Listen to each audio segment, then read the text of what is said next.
We have learned two methods of uploading data into Splunk. That is one via web, that is directly uploading the package which is less than 500 MB into Splunk is one way of getting your data inside Splunk. The second is using universal forwarder.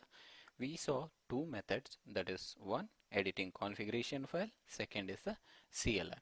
The third method is deploying the new data collection or the configuration from your deployment server. We'll be seeing this sooner in the next module.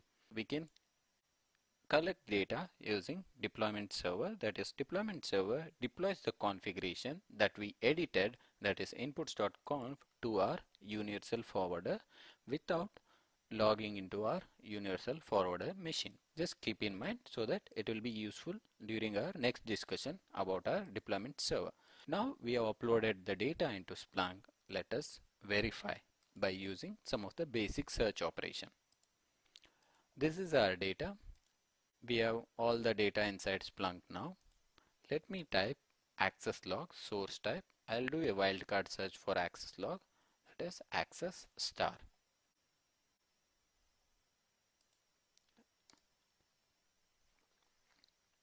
I'm searching for all the index presently, but we have only one index, that is default main index, and we have used test index for uploading the data, but throughout this tutorial we'll be using either main index or other custom created indexes like Windows and Linux.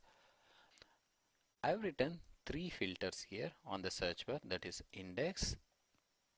Let me narrow it down to main instead of wildcard. So main index, the universal forwarder PC name, followed by the source type of logs which I want to access. As I can see, there are huge information in this access log. One, it is the source IP. Second is the time.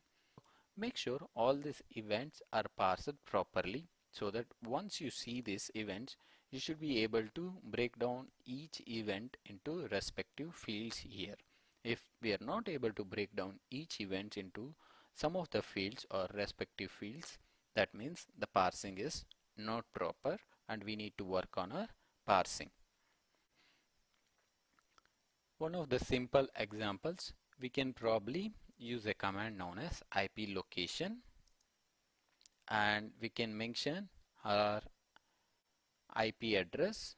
The field name is, what is our IP address? Field name, the client IP, to get the location from where our customers or visitors are visiting our site. I'll use top country. Using just the IP address, we'll be able to determine the country from where they are accessing our sites. As you can see, the 26% of the overall traffic comes from United States, and like 1 to 2% of traffic comes from Germany and Brazil. Quickly you can also visualize them based on whatever the recommended patterns you choose. You'll be able to visualize them and present it.